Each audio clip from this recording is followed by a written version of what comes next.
Ki saurara yau baki yana da labari, sirrin da ke zuciya za na faɗe shi babu in kare.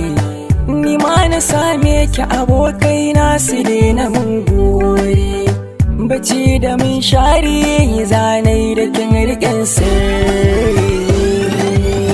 Bana cin abinci zuciya tana ta mun kunci, samar da sosai musaya sirrin mu ko na yi barci.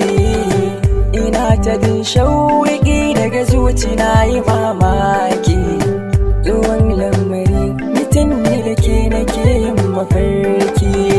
Kullum tanadi na ya zanayi ne na same ki, sai yau ne na ganki ga fuskar ki na ta yin sheƙi. Gamona da ke tuni zuciya ta faɗa min sunanki, hannu na yayi alƙawari zai dinga share hawayenki. Ruwan idanu na ya zube sannan ki ruwa ina hawaye, da sai dai na so mu rayu tare ke zaki haifa min tagwaye.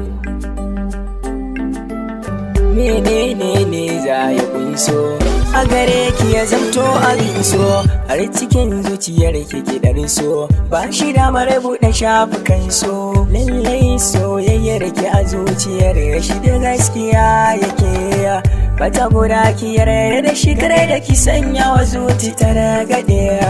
Amana da yarda su ke sa cikin zama akan daɗe, zargi ga zuna ke sanya so a zuciya ya karkade.